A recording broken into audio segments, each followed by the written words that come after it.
Hello, everybody. We are HP and Jacob Holo. We write stuff and we are charming, and we like to show off our charmingness occasionally by having these little streams where we can talk about whatever we're up to and the topic of the month. Or I guess technically it's been 2 months since we did this last time because life is chaos.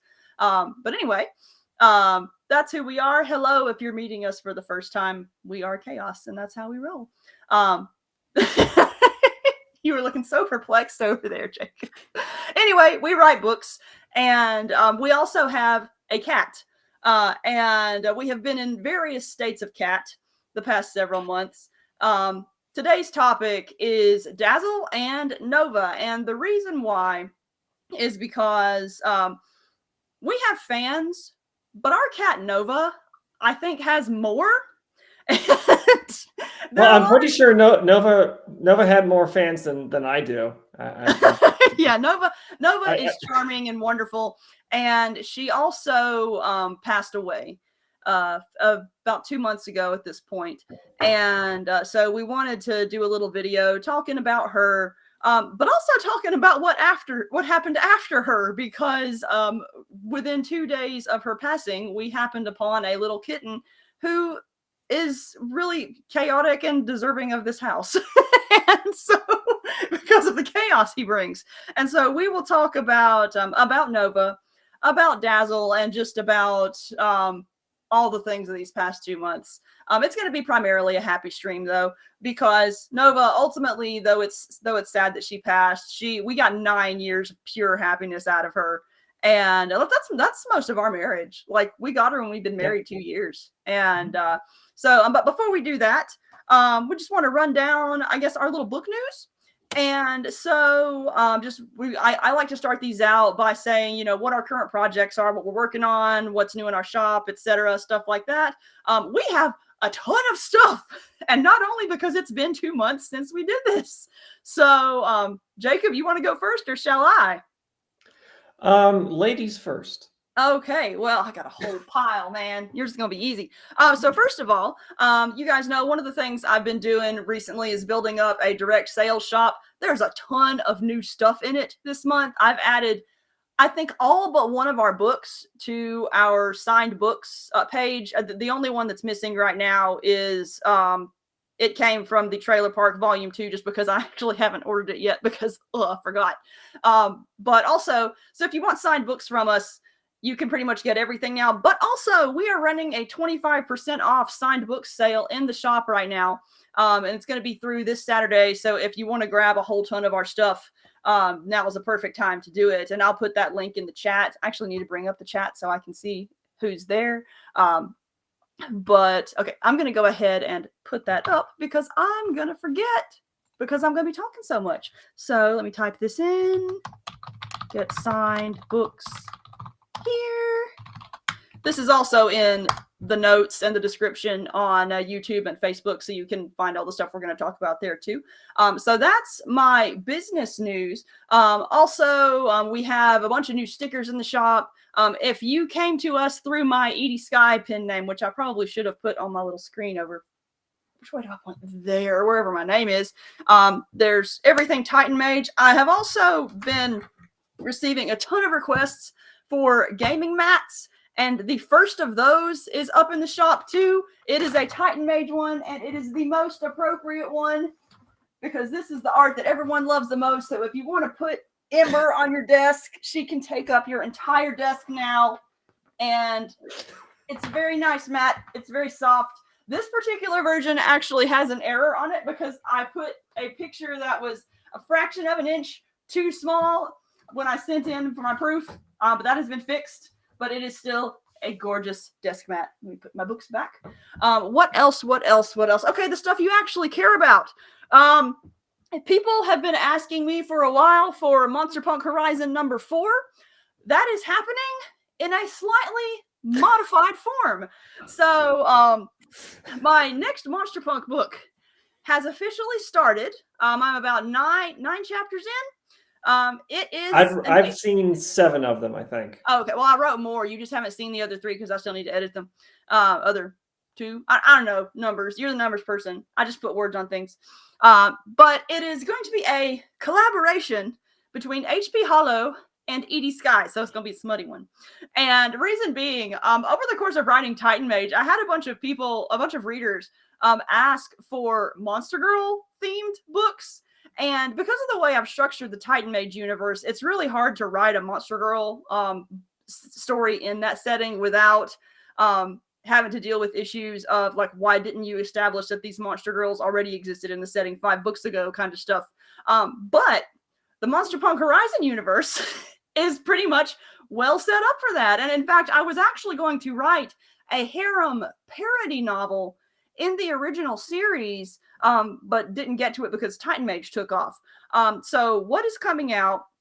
We're aiming for, I want to say, June of next year. I think June. At this point, Monster Girl Tamer Book 1.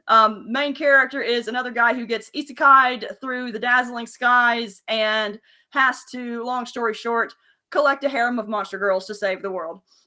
And I am currently writing it. It is being posted 2 chapters a week on my Edie Skye Patreon if you want to read it early. And yeah, what else have I got going on? I also finished 2 Titan Mage short stories that are going to be in 2 different anthologies next year. The first one is called Giant Freaking Robots, coming out from Raconteur Press. And I want to say that is it's not up for pre-order yet, but I want to say it's going to be a February release. And then there's another one called Paladins of Valor that it's going to come out the same weekend that Fantasy is, which is going to be April. But they're both 2 new stories set in the Titan Mage universe that I was invited to write. And so you get more Titan Mage, even though it's itty bitty. And let me look at my notes. What else is going on?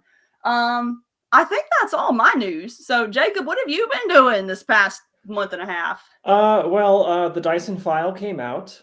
So that came out, what, November? Oh, yeah, November 7th. Yeah, we haven't had a stream since November 7th. Oh. So that's book 5 in the Gordian Division series with David Weber. The Dyson File is my first solo novel, traditionally published through Bain Books. And yeah, I suppose I should have had it.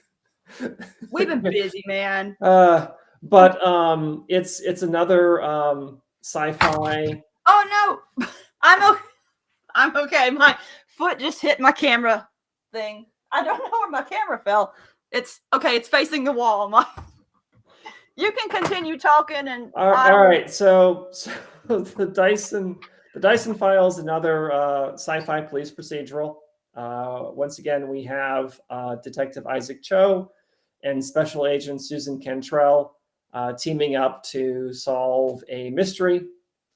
This one starts with the chief engineer of the Dyson Realization Project shooting himself in the head under very mysterious circumstances. And they're sent in to find out what's going on, and every piece of information that they find. People watching, did you hear Jacob, or did he just freeze on my screen? I don't see any comments from people yet. You can continue talking. You're back now. All right, you were your voice was doing a few weird things there. Oh, like. All right, you're back to normal. Okay, we were having technical difficulties relating to our what's the word I'm looking for? Our internet before this. So if we disappear for a second, we're still here. It's okay. It may be the house connection. There's obviously nothing we can do about that. Possibly so. Okay. Oh, it's Froeby. Right, He says sound was fine. Okay. We have a thing to show related to Froeby too, so stay tuned for excitingness. Anyway, Jacob, all right. Continue. So everything that they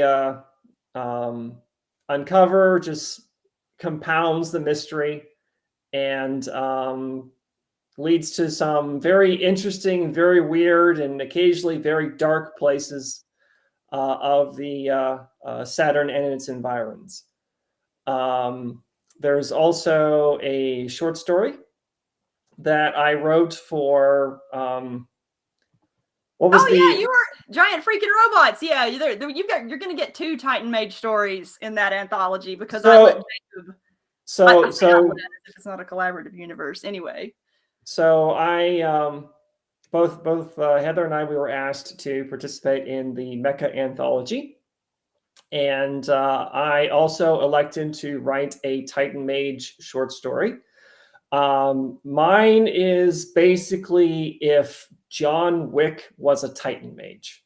Yeah. And someone made the mistake of kidnapping his wife. Yep. What would he do? and I think everyone knows what John Wick would do in that situation is basically kill everyone in his path.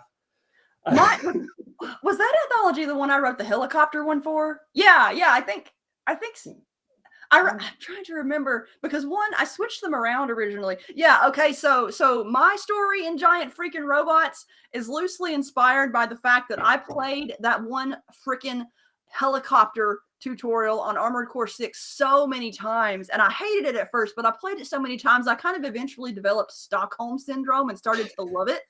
And the title of the story is called I'm in Love with a Helicopter. And it is the story of Ryan and Sevis going up on a mission against a helicopter-themed Titan, and Ryan falls in love with stuff as he does. And then my other short story is called Romancing Some Rock in Paladins of Valor. It's another Ryan and Sevis story, and it is, as you might guess from the title, it is sort of a pastiche of pulp adventure stories.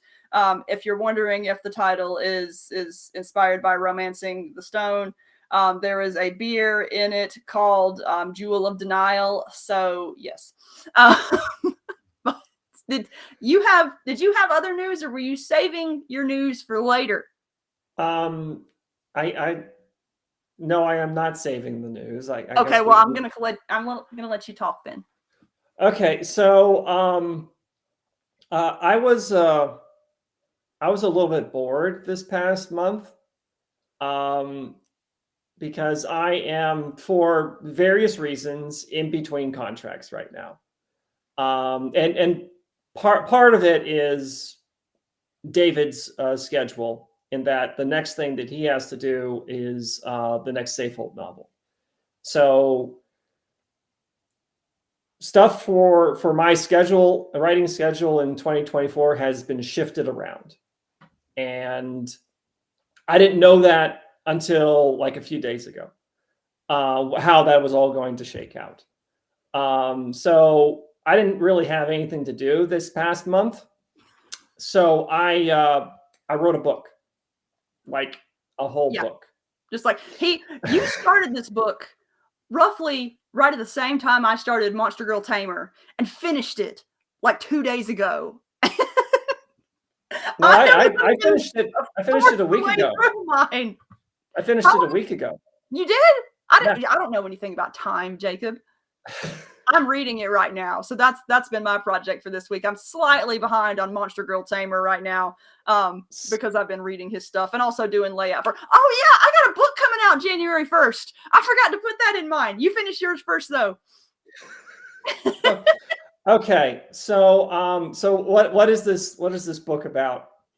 It is something totally different from me. It is so different that it will not be released as a Jacob Holo novel. It will be released as an Edie Skye novel. So I've turned the manuscript over to Heather for her to add certain things as she deems. I will leave it up to the reader's imagination what she may or may not be adding to this manuscript. But it is urban fantasy.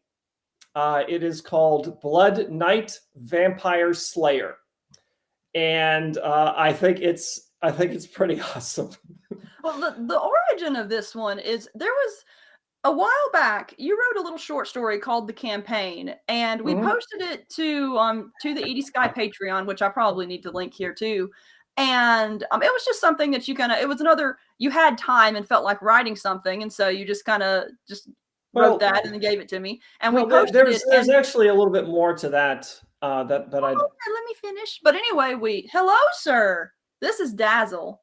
But anyway, we posted it, and I was really, really surprised at the positive response that it got. And so it was one of those things where it sort of turned into a, should we turn this into a series discussion?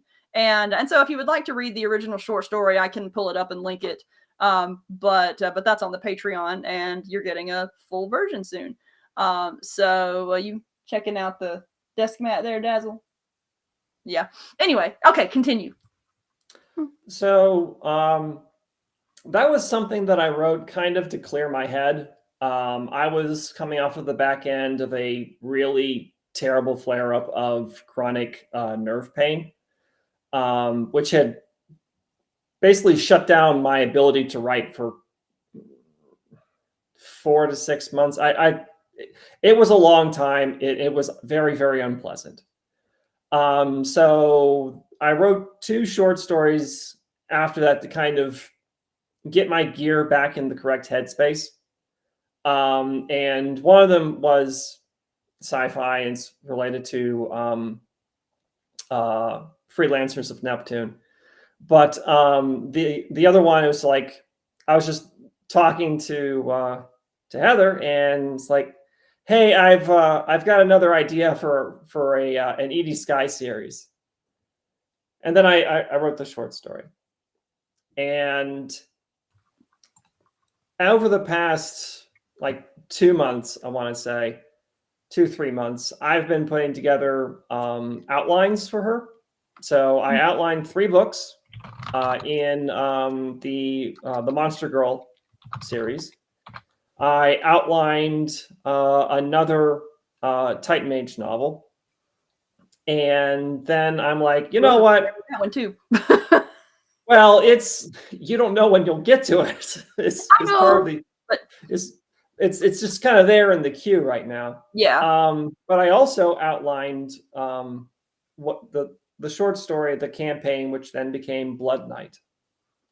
And so I had this outline, and I had time, and I'm like, you know what, even if I only get, some of it done, that's less work that Heather will have to do when, she swings over to it. Because we aim to, on the Edie Skye name, we aim to release 4 books a year. And so if he's also writing under the Edie Skye name, that gives me a chance to get ahead and do stronger world building and stuff of that nature as the further out we get. So it's like we can release 4 books, and then I can have, let's say, 2 more that I'm working on or something like that. And so having Jacob work on the name is also, and you emulate my writing style really well, which I don't think you try to, but we meshed really well. Well, I mean, we're married, we're supposed to, but well, I mean, there are a few reasons for that. I mean, part of it is that I did all the outlines for Titan Mage. I'm doing all of the outlines for novel length works that you're writing as Edie Skye. Mm-hmm. And also all of those books, I've been heavily involved in the editing. So in the process of editing them, some of my author voice ends up there. And so that kind of brings our 2 author voices closer together. Yeah. And it's not really like a conscious process that I do while writing, but just sort of the nature of how I'm approaching the work kind of makes my writer's voice kind of lean toward yours. Mm-hmm. So I think that once we're both done working on it, and you've added your touches, yes, to it, that it'll read very much like an on-brand Edie Skye. And novel. That one is we've already got cover art in the works for it. We commissioned Yanai, who does, oh my gosh, who's the other harem author? Bruce Centaur. Bruce Centaur. He does some Bruce Centaur stuff, and we luckily managed to get into his schedule, and so he's taking care of that series so that we can keep Jackson on Titan Mage and Monster Girl Tamer, because he also did the Monster Girl or Monster Punk Horizon covers and just totally made that series with his covers. So we didn't want to destroy our illustrator. So we've got that cover coming. That one is expected to come out in March. So pre-order links will go up whenever, but we probably need to start talking about the actual topic at this point. Oh, quick one. I got a book coming out January 1st. It is Titan Mage, the Hot Springs episode. If you're on my Edie Skye newsletter, you've already received a version of it for free. But this new version, I heard the cries of the Ember fans who complained that she did not get a spicy scene in that one. And so the updated version has an Ember spicy scene. It's a novella, so not the whole, not the spicy scene. That would be a really long spicy scene, but it's a little side story, and the other than having the additional spicy scene, there is a paperback version that should release this week, and then the audio version, because Royal Guard Publishing is totally on it, is already out and is like number 10 in Gaslamp Fantasy in audiobooks right now. So if you love audiobooks, go for it. It's like $5. Actually, I think it's $3 right now because Audible's running a sale. It's a little bite-sized audiobook. But if you need your Titan Mage fix, go for it. It's there. Now we can begin the topic of the month. So as I said when we first started, Nova was our cat of 9 years, beloved by us, beloved by our readers. And every year I took her for a little checkup, just to keep an eye on her health and whatnot.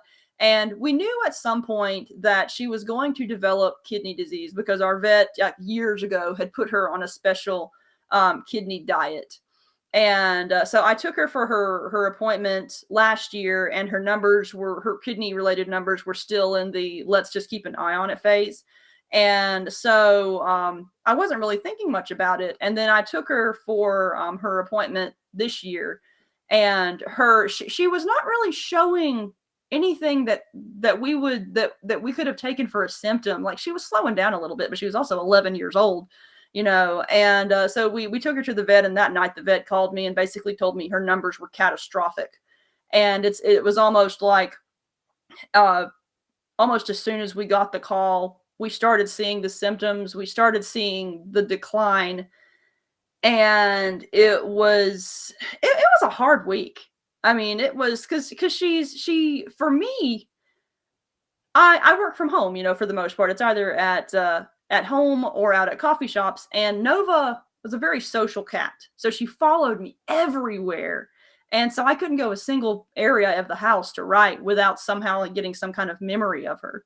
So I spent her final week just kind of sitting with her. I didn't want to leave her alone. I didn't go out to coffee shops, but that was a really hard week because I've never had to put a cat down before. All of my cats before, they either passed naturally or ran off, and so that was to have to choose to put down a cat that was that big a part of my life was really, really rough. But there came a point where sometimes you want to keep an animal around, but at past a certain point, you're just doing it for yourself, and you have to take your animal's comfort into consideration. And there came a point where Nova just was not herself, and we made the decision to have to, relieve her suffering because she deserved to pass with dignity. And yeah, I made it through that without crying. Yes. I mean, there were measures that we could have taken, but we kind of came to the conclusion that this would have been for us. It would not have been for her, and it would have prolonged her suffering. Mm-hmm. And we didn't want that for her. And it was a very difficult decision to come to, and it took us some time to come to it. Oh yeah, I bawled that entire week. Like, I had to remind myself to hydrate. I cried so much. Like, I was just an inconsolable mess. But to give you an idea on how bad her kidney was, toward the end, she was simply passing water. Yeah, like her kidneys were doing nothing. So that just meant that all those toxins were essentially just building up in her. Mm-hmm. It's one of the reasons why I think that her diet had disappeared, is because she was sick to her stomach basically constantly. Yeah. I will say though, one of the sort of, like, there was a little blog post that I wrote that I posted it on Facebook first, and I put it up on our blog today very belatedly, where I basically I used it as a part of the grieving process for me, but I wrote about Nova being a very serendipitous cat. There were a lot of very magical elements to her, and I'm not going to read the blog post right now because I will just bawl my eyes out. But if you would like to bawl your eyes out in private, it's on our blog. Go read it. But one of the things about her passing that was interesting was that Nova was always a very sympathetic cat. She always, in her own little cat way, she always wanted to take care of us. And the week of her passing, we progressively saw her lose bits of herself. And the telltale thing for me, Nova, regardless of how bad she felt, if you said her name, she would flick her tail. And she would be like just absolutely asleep, and she would still flick her tail. And the telltale for me was that I said her name once a few times close to the end, and she didn't flick her tail, and that was kind of the sign for me. And but one thing that I learned about animals when they pass is that sometimes right before they pass naturally, they get this weird little burst of energy that sometimes makes you think they're going to recover. And around the time we had made the decision to put her down, she got that little burst of energy, and I got to see her tail flick again. And she sat in our lap. She did a whole bunch of things that she had not done in that week.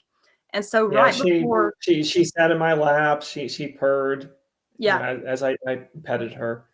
And so right before she said goodbye to us, she got to take care of us. Oh, I'm crying now. Oh, I thought I would hold off, but I didn't. Wait, okay. Put him back in. Okay, I just touched my eyeball. That was weird. Okay, but we got to see some of the old Nova and got to send her off comfortably. Like, I held her as she passed. And we also, we took her to her vet, and we didn't want to because she really hated being in the car, and I didn't want one of her last memories to be being in the car. But in a way, that ended up being a blessing because she is, oh my gosh, our vet. She's beloved at our vet. I didn't know this until I want to say we boarded her about the third or fourth time. Our vet has little cat condos. Nova did not get a little cramped cat condo when we boarded her for cons. They would give Nova an entire examination room for her to wander around. And she was so well behaved a cat that the vets would, if they ever had to sit in their offices for a prolonged amount of time, they would bring her in and just let her hang out with them because, you know, she would just sit there and be good company. She wouldn't destroy anything. And so she was beloved by all of our vets too. And so it was absolutely sad because, you know, other people around us were crying over it as well. But it also meant that she was being sent off by more people who loved her. And there's a certain amount of comfort in that as well. So it was a rough week, but I think we also sent her off at the right time too, because according to, like, we spoke heavily with the vets before we did, just to make sure we were making the right decision. And one of the vets, the one who was sort of the head of that evening, said that she'd had several cats pass from kidney disease, and this was the point where she chose to do hers as well, because after that it's just miserable suffering until the end. And so to have that assurance was good as well. But so it was a week, but then it got happy, and which leads us into the happier portion of this stream. And okay, sad stuff is done, unless you want to bring up more sad stuff, Jacob. No. Okay, so I think we're done with sad. About happy Nova memories and our new little cat. So first off, you have already seen him a little bit, and I will use a special trick to summon him over in a little bit too. Actually, you know what? I'm just going to do it now. So one thing we have discovered about Dazzle, he is absolutely enamored with my printer. And we're going to see if this works. I'm just going to print something and see what he does.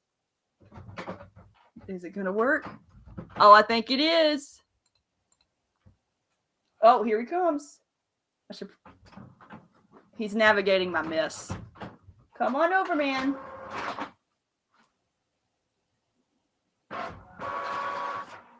You did. You didn't come up on the desk, man. Oh, there he is. Okay. Dazzle also likes to just climb onto my chair. He was much smaller when we first got him. So the story of Dazzle, okay, he's checking out the printer now. Whenever I print anything, he's got to run up here and put his face in it. Like that's what he's doing right now. Can you see him? Yeah. He's just waiting patiently for something to happen. And he's absolutely hypnotized by it. And I don't know why, but there we go. So the story of Dazzle. We knew we were going to get a new cat eventually. And you can feel free to chip in, Jacob. I'm just kind of going. Interrupt me.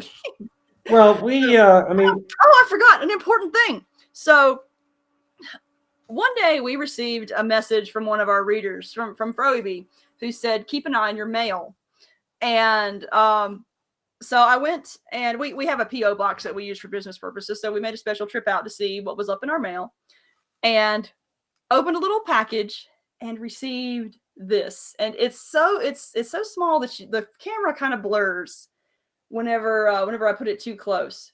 But what we have here is a little miniature of a cat in a spacesuit that says always here, and it is painted to look exactly like Nova. And oh my gosh, when we opened this package, I cried so much. She cried. I did. It's just so. Thank you very much, Froby. It's beautifully painted. Like there's all sorts of little details in there, and I wish my camera would pick them up. I'm gonna have to take pictures and post them online. But it says her name on the back of her little helmet. There's actually little logos from the Indigo Griffin from the Titan Mage series, just on the sides of her helmet, and it's like right down to her little facial markings and her eyes. Like it's an amazingly detailed little thing. So I love it so much. And so thank you, Froby. I think we're going to put it in our little Nova shrine that we have, that we keep it. We have a little curio cabinet just full of Nova memories and whatnot.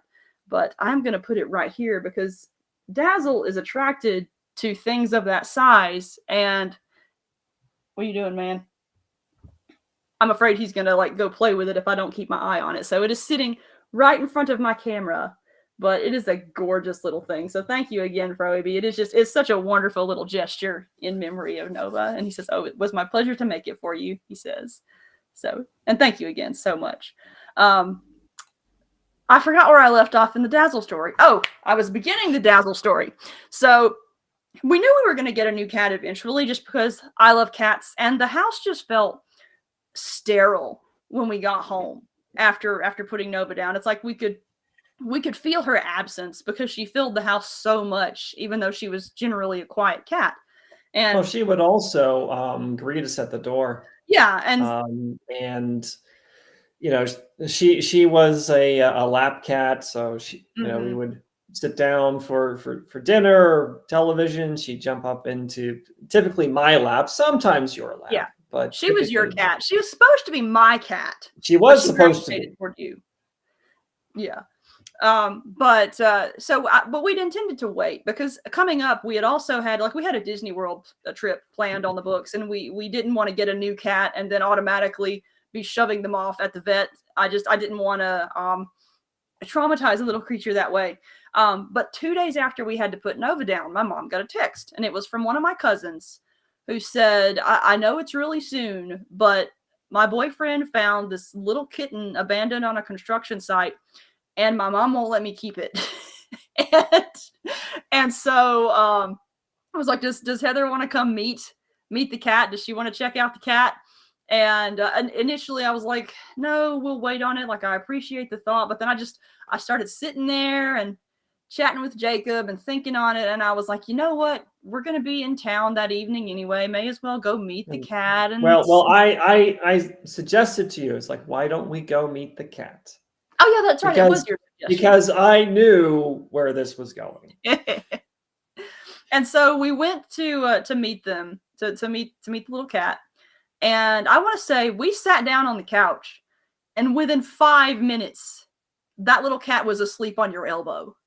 And we didn't take him home that night because Nova was effectively a senior cat, and she didn't get into all that much. And Dazzle was 8 weeks old and all kitten, and we knew we needed to clean up some stuff and kitten proof the house before we brought him home. So we brought him home the next night, and he has been a force of delightful chaos in our house ever since. He's at that age where he grows, like he puts on a new inch every week. When we first got him, I could fit him like right in my palms. Like he was just a little teacup sized kitten. Is he about 6 pounds now? Something like that? He was 5 pounds at his last vet visit, but he's probably getting to 6 now. And the thing about Dazzle that just really won me over is, like, I love cats. I love all animals. Like, when I die, it will probably be because I tried to pet something that I shouldn't have. I mean, I love them. And but the thing about Dazzle is that when we first met him, he was this just a little ball of tragedy. Like, he had just been dirty on a construction site. He had fleas. He was really emaciated. Ringworm too. He was really tragic. He He had ringworm, but he had some sort of infection. Oh yeah, he like had the whole shebang. But we met him, and despite all these little rough things, he was so affectionate, just like Nova. He squeaked just like Nova. And there was so much of Nova in him, even though he had nothing to do with her, that it felt like he was sent by her in a certain way. And so it's like, oh, I'm crying again. Good Lord, dang it. Ugh, okay, face. I thought I would be ready for this 2 months out. Okay, I think I'm good. I'm just gonna. Okay, they're back in there. Okay, but there was just so much of her loving personality in him that I was sold. Like, I was like, we're bringing this cat home now. Granted, the first month after we had him was nuts because of the fleas and because of the ringworm. We had to make sure that there was no chance of fleas getting in our house and of ringworm fungus remaining in our house. And so I deep cleaned the floor like every day, like vacuum, deep clean, move furniture, do all the stuff. It's like I got no writing done because I just clean it all the time.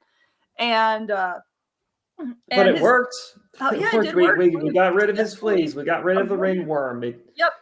Didn't get out. Yeah. And so it was a chaotic first few weeks. And also he's a very well, I don't know that I would say well-mannered. But when he was little kid, well, I mean, he has a lot of kitten energy. He has a lot of kitten energy. But the thing is, so he was so little when we got him that he could very easily slip into things that we could possibly not get him out of. And so at night we had this big cage, this big pen that we'd put him in, and he would make all sorts of noise about it. But once he figured out that he would like get up on his hind legs and he would be like shaking. Well, the thing is, like, at night though, he would eventually calm down and curl up and he would be well behaved. But in the morning, the moment he figured out we were up, being in that cage was unacceptable, and he would literally climb the walls and meow so tragically, and he wanted to be out. And it's funny. I took a video and sent it to my mom, who my sister has a 2-year-old baby. And while she's at work, my mom likes to be grandma and watch her. And I sent a video of Dazzle to mom so she could show it to the kid. And my sister's baby was not having this. She loved Dazzle, and every single time she watched this video, she would say, "Let him out! Let him out!" And so I had to record a video of him playing to assure the 2-year-old that, yes, I did let Dazzle out. He is playing freely, and he's all good. And now he's big enough to be out of the cage. Might have to print something to get him back over here, but honestly, I'm kind of glad that he's not chewing on my hands, because that's his thing now. There was a period when we first got him where he really loved to step on my face, and which was another of the reasons why he was in the cage at night, because I didn't want to risk losing an eyeball to a kitten who was unaware of his own powers. But he's sweet right now, and he was sweet from the beginning. So I mean, like when we brought him home the first time, one of the first things that he did was to climb up on me and lick my face for I swear, like 5 minutes straight. Oh yeah.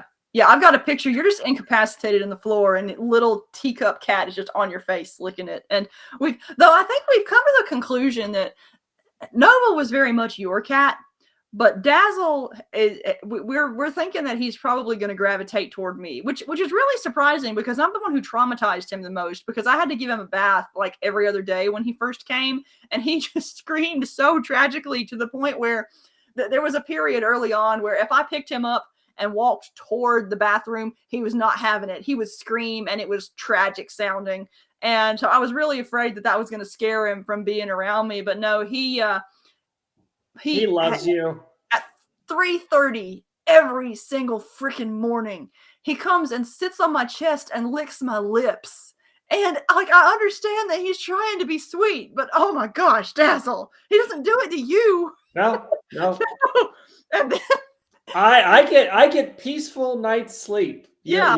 Your new cat likes you and likes to lick Yeah. your face. And then, but he also, like, if sometimes I go and I take a little nap in the middle of the day, usually to help just assuage my tension headaches. And Dazzle, though, will always curl up somewhere around my head or on my chest. And a few nights ago, he actually curled up right next to me. And it was really nice having this really warm kitten on my face. But then he started purring. And it's supposed to be a comforting sound. But Dazzle has such a loud purr, louder than Nova's. It sounds like I've got my face on a muscle car when he purrs on me. Like you cannot go to sleep to that. I had to turn off my white noise machine or my white noise on call to so I could actually get to sleep because the other ear was just cat purr. Yeah, I'm talking about you. He's checking out another into the room. But yeah. So let's see here. We have to tell some Nova stories eventually. Now, I want you to talk about you and Nova had a special relationship, it seemed Yes. like. So I want to hear some Nova stories from you because she gravitated toward you. Like Nova, if Jacob was home, Nova was all over Jacob. And she would only come to my office or come outside and give me a look like, well, I guess you're good enough. And then she'd be all loving, but I wasn't Jacob. So I got two Nova stories that immediately come to mind. So the first one is a fairly simple one. And so I'm sitting on the couch. I'm playing video games, as I do. It was probably Monster Hunter World Yep. at that point in time. Nova climbs up onto the couch. And I don't realize this because I am very much focused on whatever monster I am hunting. And my hands and the controller are sitting in my lap. Actually, let me correct that. My hands and my controller are sitting in her lap. All right, because this is her spot and there's something occupying it. And so she's trying to figure out what to do about this. And so what does she do to remedy this situation? Because she wants to sit in the lap. And there's an obstruction in the lap. So she smacks my hand. and I go, what? And I just kind of like, didn't even think about it. I just lift up and I'm like looking, and she immediately just climbs into my lap, plops down. Yep. Curls up in a bun, starts purring. She knew what she wanted. I'm like, okay, all right. The human has been trained very well. We've got to tell the story about her and your tumor because that was straight up amazing. That's my second story that I was about to tell. Okay. Before we do that, though, there's something I forgot to mention at the very beginning. We're going to be giving away signed books at these things now. And so if you want to try to win any book from our shop, I just put a link in the comments. There's also a link in the description on both YouTube and Facebook. Fill out the little form behind that link, and we will randomly draw someone to win a free book. We're giving away 2 books. One is for everyone. The other one is we're taking the Bane Roadshow route and doing if you're a veteran or teacher or librarian or first responder, we will be giving away an additional book to that amazing group of people. So if you want to try to win a signed book, just fill out that form and we will do a random drawing after the show. Okay, continue. So starting in late 2019, I started having a lot of issues with pain. Didn't know what was going on. The doctors didn't know what was going on.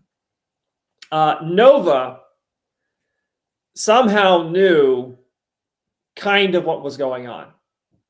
And so what she would do, I would be in bed. And so she would climb up onto the bed. And she would go to this one spot in my lower left abdomen. And she would sit down there and she would purr. And she did that very consistently for months. And it wasn't like she was, just plopping down anywhere. It wasn't even like she was like, oh, just somewhere in the abdomen areas. Always the left side, almost always the left side. I'd say like 95% of the time, it was the same spot. And I'm underneath the covers. She can't see me, but she's ending up in that same spot every single time. Well, what ended up being there? A tumor. A tumor, yep. a lipoma, fatty tumor, was pressing down on a major nerve branch, and made worse when I was in a seated position because that would compress the area, and so take that tumor and cause it to drive into the nerve more intensely, which is as unpleasant as it sounds. Yep. 2 MRIs and an ultrasound failed to find this. Mm-hmm. Our cat found it. I have no idea how, but it was very, very consistent behavior. And then after it was removed, she stopped doing it. Yeah. It was the weirdest thing. And the thing is, like, once she did that, we started noticing that anytime either of us felt any kind of sick, she would be there, usually sitting on the place that was feeling bad. I think you either had COVID or the flu. Mm-hmm. And she came up and she sat on your chest. Yeah. And that was very unusual for her because she normally she's not a chest cat. Well, she was going to, sit on someone, at night. It would typically be me, or sometimes like down at the end of the bed near our feet. Yeah, she was more of a foot cat. And in retrospect, one of the things that should have tipped me off to her not feeling well, regarding the kidney, was I had it didn't test as COVID, but it felt awful enough to be COVID, and I was in bed for a week, and not once did she leave her little spot on the couch to come be with me, and that was uncharacteristic behavior that I feel really awful for not noticing it. But on the flip side, she was so far along in her kidney disease at that point anyway that I don't know that we could have done anything to even make it better. And part of it is that with the as our vet said, with cats in general, they hide their pain. Yeah. And so we all we really saw up until maybe a week and a half before the end was her slowing down. Yeah. And it's like, she's what, at that point she was 11 years old. Oh yeah. She was like right on the edge of being a senior cat. And we actually, one of my favorite Nova stories has to do with her stair step. So there came a point where Jacob noticed, this was, I want to say, a year before she passed, and Jacob noticed that Nova was slowing down a bit and not jumping onto certain things as much as she nearly used to, because there were certain chairs and whatnot that she liked to sit on that were just maybe a little high for her joints, and we thought it was because she was aging. And so Jacob had me go buy a little step stool, a little stair step that's like 2 feet high, so she could get back up onto our bed, because she hadn't been on our bed a lot at that point, which is one of the places she really liked to sit. And so we take her to the vet, and I'm just concerned at that point because she was slowing down, and it turned out that she was not getting old at all necessarily. Or, I mean, she was aging, but she did not need her stair step because she was getting old. It turned out that around that time, we had left her with, we'd had my mom come and take care of her while we were at a con. And I left It instructions was on more how than one con. well, for more than one con. I think there were a bunch consecutively. Yeah. But my mom had come over and misinterpreted my feeding instructions. And Nova. Significantly. Well, we usually feed her like half a cup of, well, not half a cup, but half, like an eighth a cup of food. And I think we left. No, it was more than an eighth of a cup. No, well. We have a scoop that we use. Yeah, we have. Well, there were 2 different scoops in there too, which I think added to the confusion. But anyway, Mom fed Nova with the wrong scoop, and Nova put on some weight, and it wasn't enough weight that I really got suspicious about it. But it was apparently enough weight that she was having difficulty jumping onto things. So Nova was not sick. Nova was just fat, and we got her. Well, and we got her stairs, and we eventually, like, we got her off of, we got her back down. Because see, the thing with one thing I learned early on with Nova is that cats, for most cat breeds, the ideal weight is 10 pounds, 10 or 11 pounds. And but we're so accustomed to the stereotype of the fat cat that we tend to think that the fat cat is the cat ideal. And that's not the case. And so it puts it in a different perspective when she puts on a pound. Like 11 pounds is overweight for a cat that's supposed to be 10 pounds, because 1 additional pound is 10% of their body weight. And that's not a healthy weight to put on. And so we were very cognizant of feeding Nova the right amount. And the thing is too, before we adopted her, oh, that's another story. Before we adopted her, she was a stray. And the entire time we had her, she was always very nervous about food. She was never the kind of cat where we could leave food out all the time, because she would just eat it nonstop, because she had that instinct. Yeah, she would scarf down anything you put in front of her, even to the point of making herself sick and then and then barfing it back up. Yeah. Like, we cleaned up so much cat barf. Oh my gosh. But Dazzle does not have that problem. Dazzle has figured out that he is going to have food forever, and he gets really mouthy whenever he doesn't get his very fancy food, don't you, sir? And we spoiled this cat. I made the mistake of starting him out on the Fancy Hills science diet food, and then when I tried to switch him to something else, he looked at it like, "What is this peasant food?" and every night I gave him, back when he was very little, my vet recommended that I give him some wet food to keep with hydration. And lovely view, Dazzle. Just to make sure that he was properly hydrated when he was very young. And so we would give him this wet gravy based kind of food, and he gets it. We would give it to him in the evenings. And I had intended to wean him off it at some point, but he's learned to associate that wet food with when I'm in the kitchen making supper. And if he doesn't get it, he lets me know. And good luck with trying to wean him off of that. Yeah, good luck. Yeah, I gotta accept that he's gonna be really bougie cat food from now on. So the story of how we got Nova, I know I've told it. We've mentioned it on panels before, and we've mentioned it on I want to say on the stream at least once. But it seems inappropriate to have a panel or have a stream about Nova without recounting the story of how we got her in the first place, because it is an epic tale. And so Jacob and I married, and I wanted a cat. Like, I love cats. I wanted a house cat.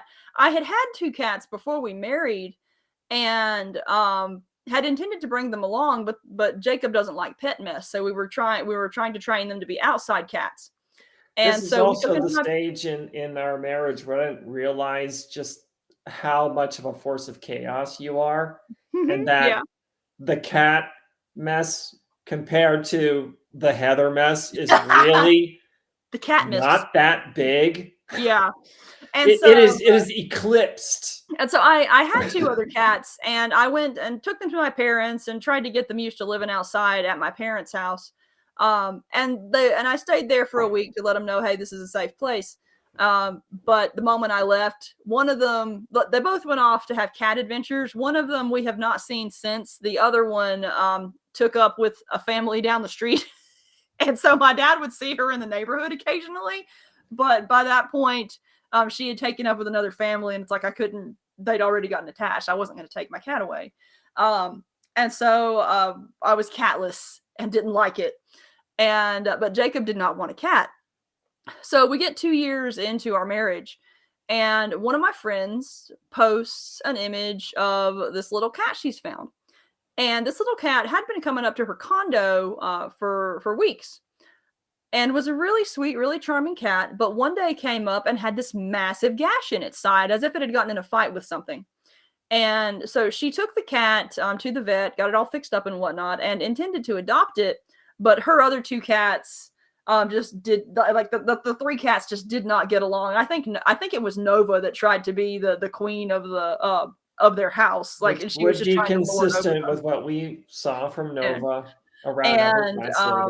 And so it wasn't going to work, and so she wasn't going to rehome her existing cats, obviously, and so she started looking for a home for Nova. And I look at Nova, and I look at her disposition and what Jennifer had told us about her. And I was like, this is my cat. Now I got to convince Jacob. And so I went and showed Jacob the image, told him the story. And he was like, no, we're not getting a cat. I know your mess. I know cat mess. No. So I began the campaign. And I started sending Jacob pictures like, cats help alleviate anxiety. Here's an article about it, because at the time I was having really, really bad anxiety issues.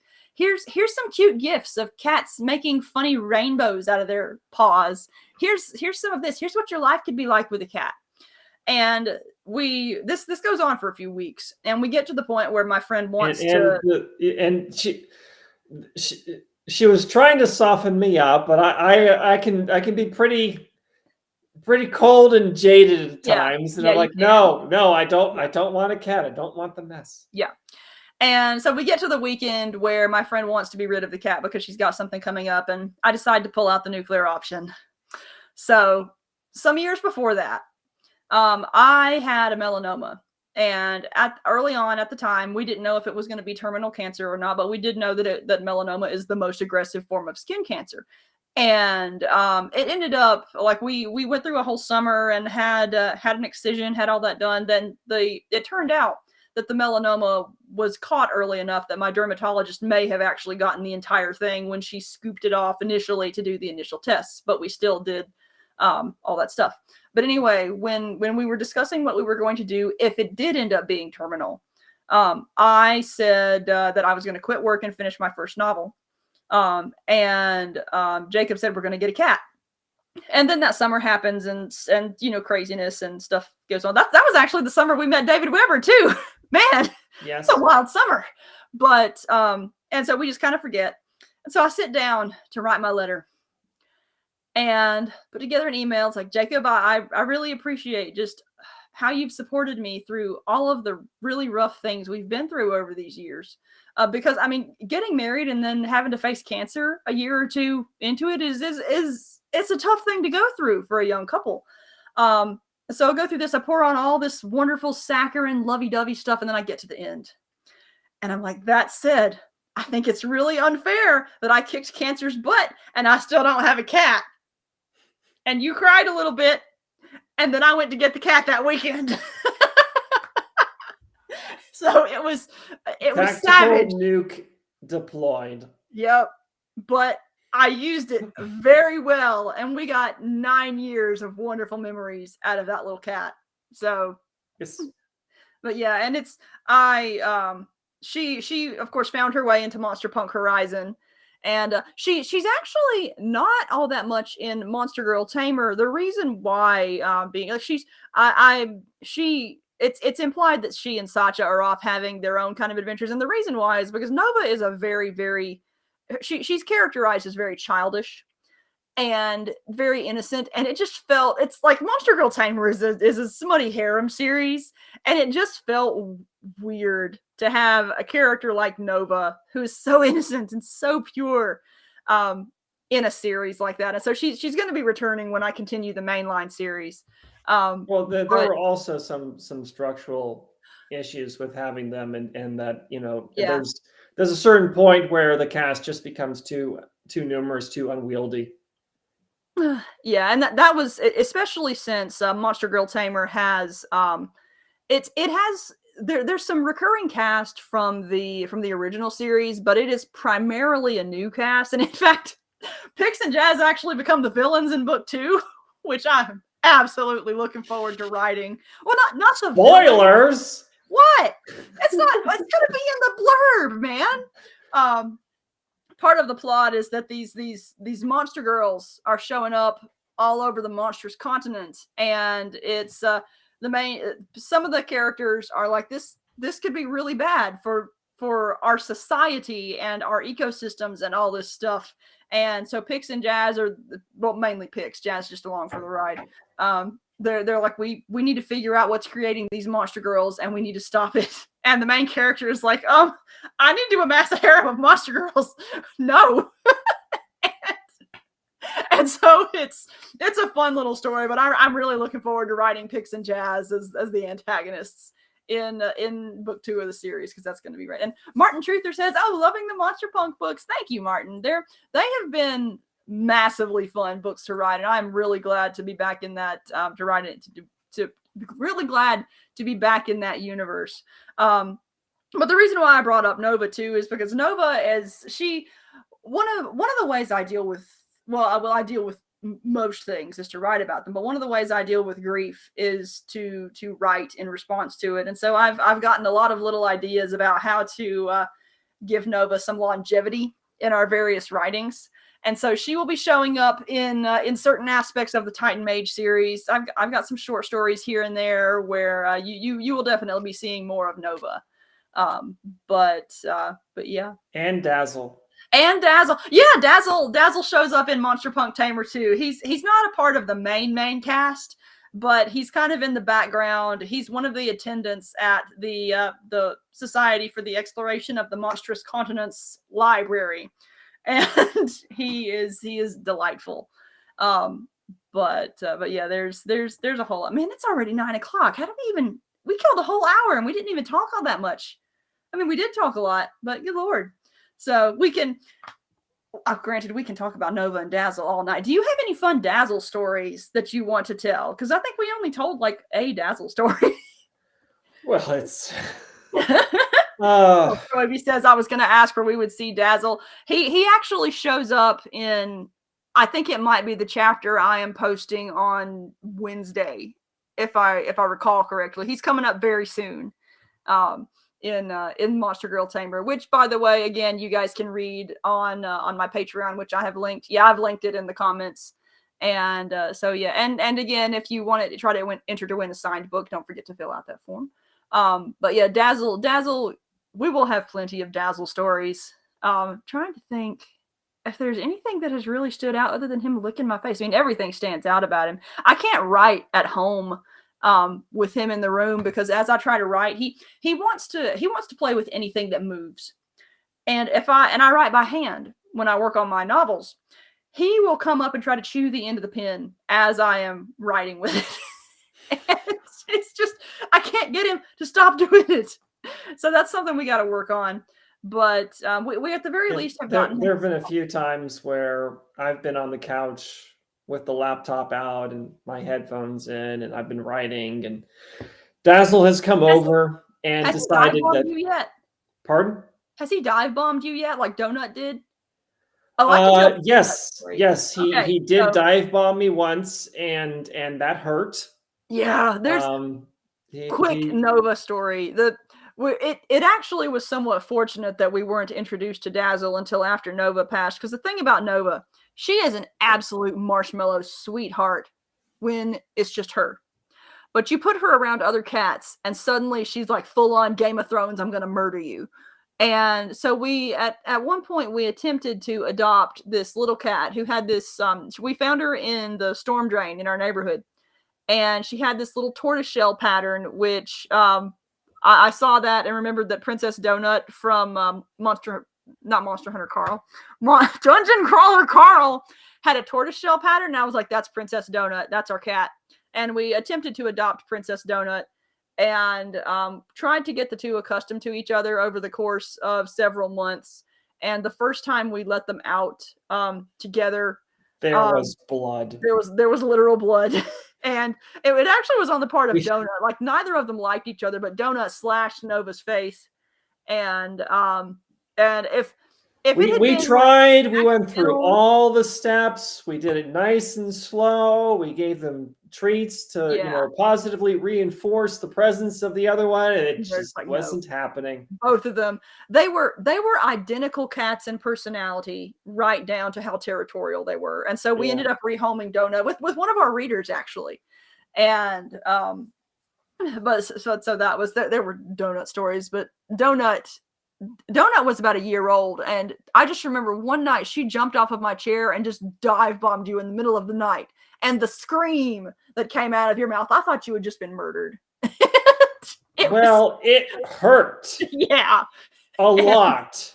Yeah, and it was very unexpected. I mean, you're in bed. You're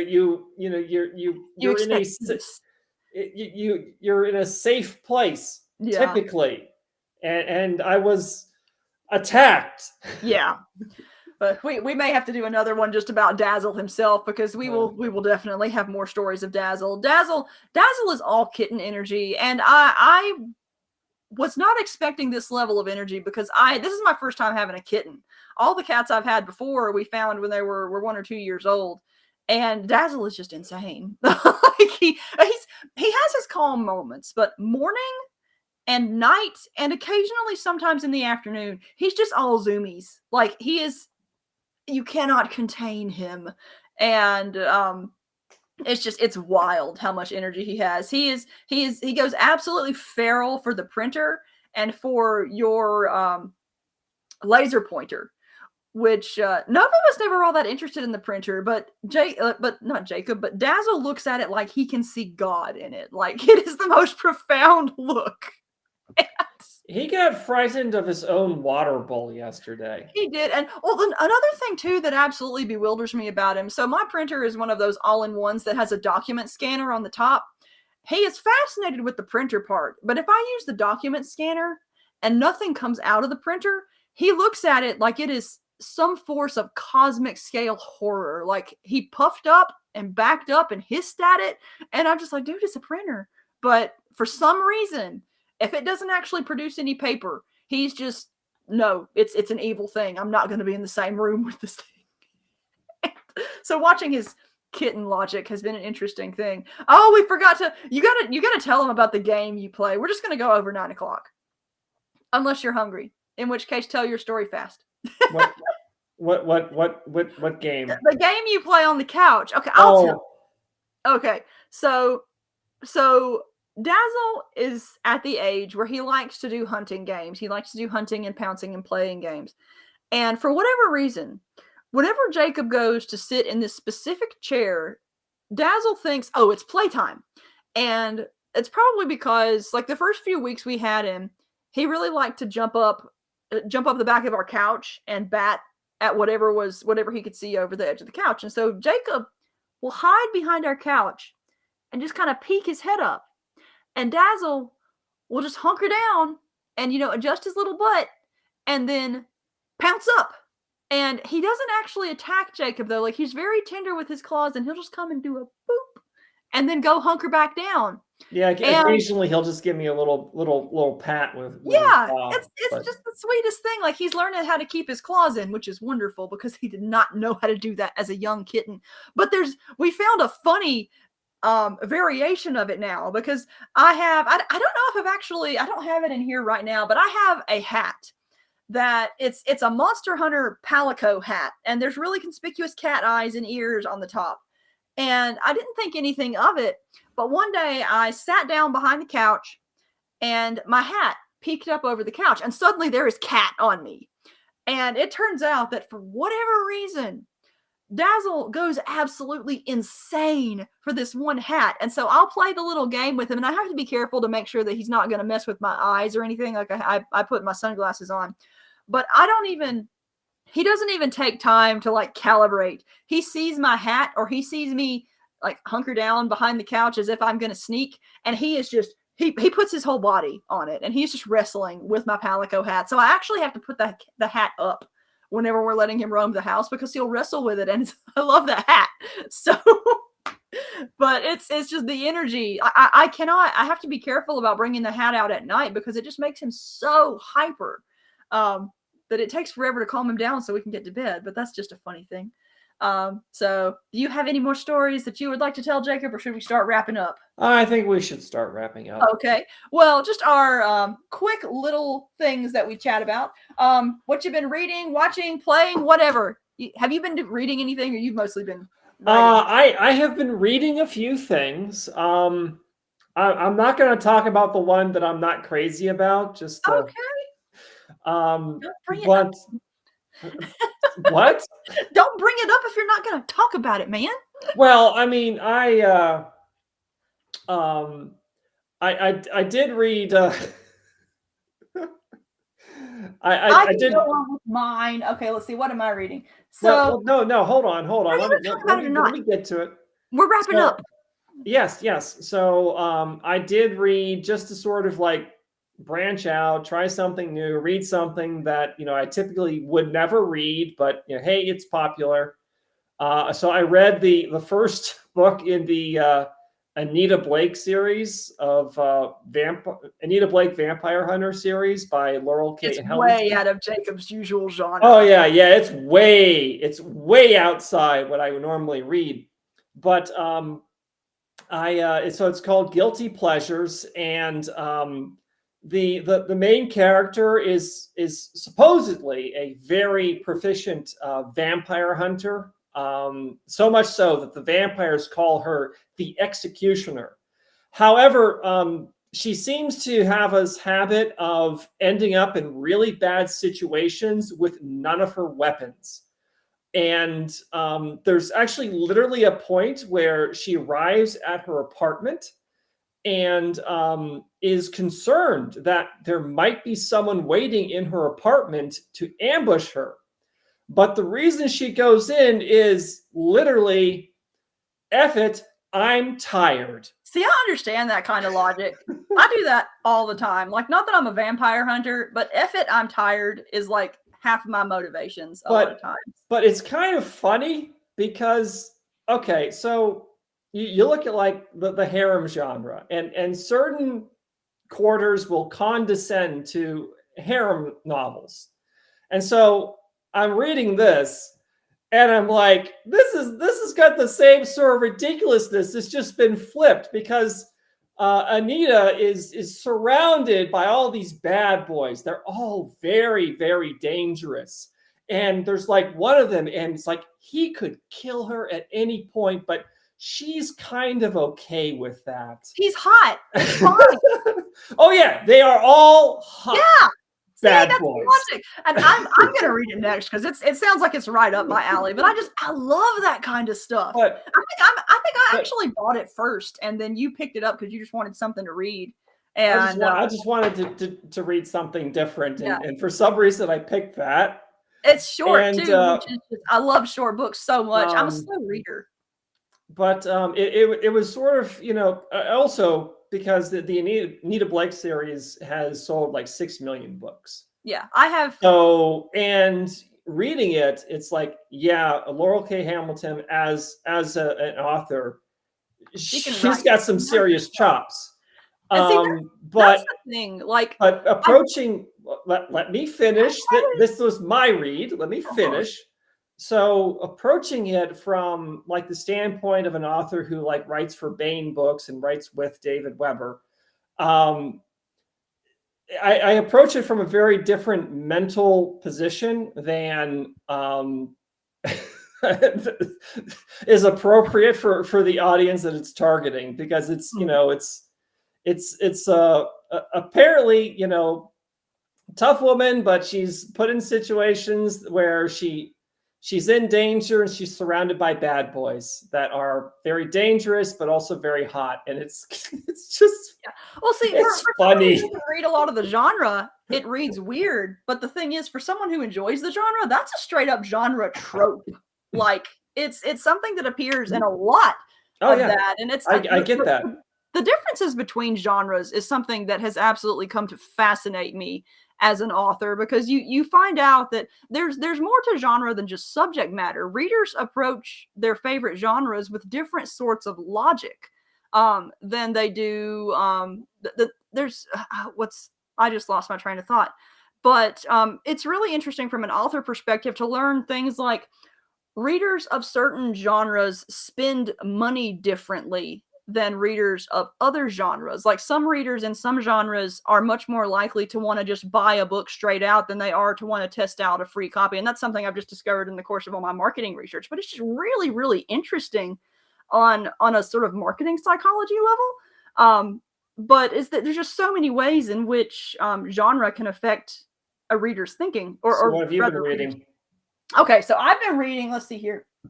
I finally finished Jane Lindskold's Aurora Borealis Bridge. I started it like 2 months ago and then cleaned my office and I couldn't remember where I put it.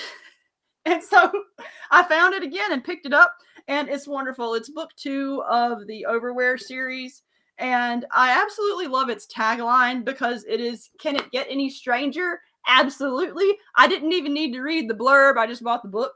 And it's a very charming, magical, kind of an isekai story. No, it's portal fantasy. It's in the first. I'll just do a quick summary because I think I've already talked about the first one. 3 old retired ladies get summoned to another magical world and to be the mentors to the precocious youths, sort of. And there's a lot more to it than that, but it's an absolutely charming story. Largely because a lot of fantasy is about the young hero, but you get a fantasy story from the point of view of the people who have experience and are trying to guide these young people through their own adventures. And it's really cool. And there's a third one that I got to start too, but that's my recent read. I absolutely love it. Go read it. Next, I have read Rogan's Monsters, book number 1, Wasteland by Jack Porter. Primarily because it's a monster girl harem, and it's been sitting on my to read list for a million years. And I really enjoyed it. It's a very straightforward story. It's one of those, we got to get to this place, let's have an adventure to get to this place kind of things. Like, it's very simple plot. But I like the characters. I really, really like the short chapters, which is something that I'm a very slow reader, as you can see, because I've been reading this one for 2 months. And I really like that some of these chapters are like 5 pages long, and it makes it like the potato chip of books, because it's so easy to just be like, oh, I finished a chapter. Oh, I'm just going to read another. Oh, I'm just going to read another. Oh, I'm just going to read another. And suddenly you're done with the entire book. I want to say I finished this in a week, which is phenomenally fast for me. But anyway, the monster girls are cool. Even the opening world is cool. Like, there's aliens and they're attacking, and then suddenly he dies and he's in a fantasy world. And I love it. But that is Rogan's Monsters. And I also just started Gideon the Ninth, which I primarily read because one of my friends was absolutely raving over the smartass main character, but also the front of the book says lesbian necromancers explore a haunted gothic palace in space, and that's a lot of things that I like. And so I was automatically sold. But I want to say I'm 20 pages in, and I've already been stopping like every few pages to read Jacob a sentence from it. So it's hilarious and wonderful thus far. So that's what I'm reading. What have we been watching? We've been watching Babylon 5. Yes.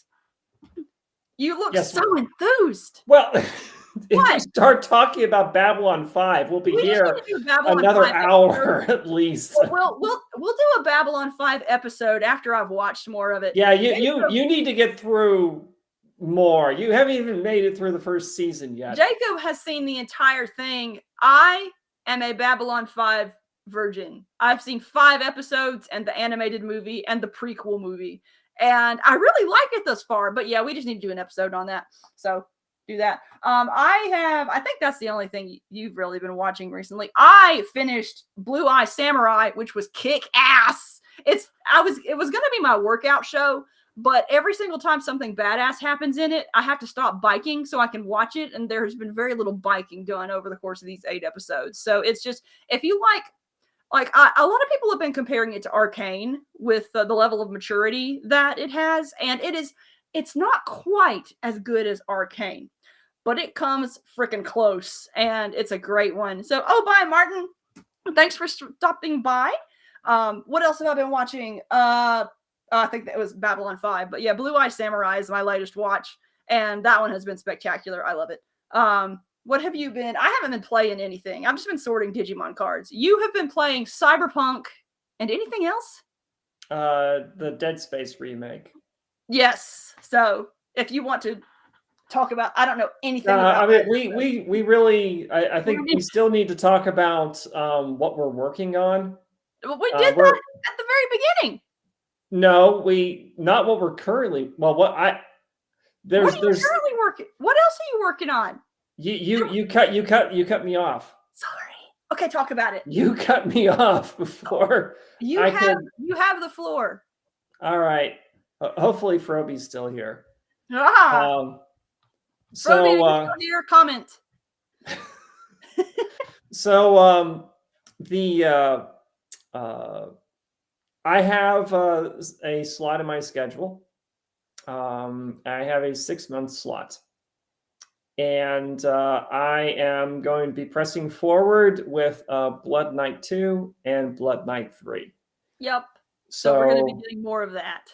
Yeah. So for anyone who we really never explained the premise of Blood Knight. Oh, so yeah. We have our main character. His name is Clark. And he finds out that the world is secretly ruled by vampires. And most of humanity is under various types of spells that make them really just not see the fantastical elements around them. And he's special. He comes from a very powerful, very ancient, and nearly extinct line of vampire slayers called Blood Knights. Mm-hmm. And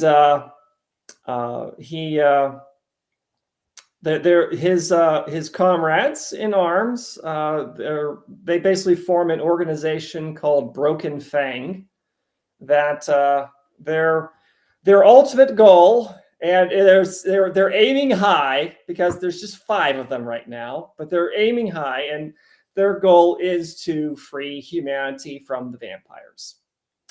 So that is the overall premise: is 5 college students trying to take on the vampires that secretly control the entire world, while also being really horny about it.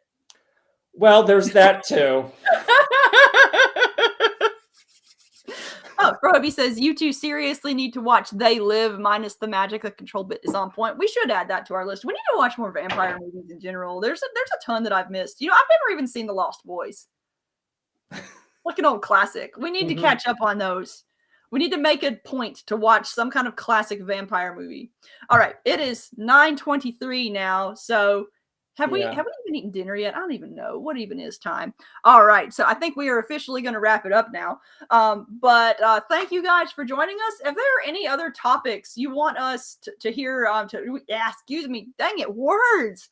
If there are any other topics you want to hear us talk about, it doesn't necessarily even have to be anything writing related. It can be random junk like favorite video games or whatever. Leave a comment or email us, whatever, let us know. And we plan on doing these every month, possibly more than once a month if we get enough requests. But these are just fun little ways to hang out with you guys and talk about what we're working on. So yeah, thank you for watching. Again, there's the contest entry. Go enter to win some free books. And that's it. Okay, I think we're done now. Okay, bye. Are you going to wave, Jacob? Okay. I waved. I waved. Okay. I gave a little wave. Okay, yeah. Bye for real.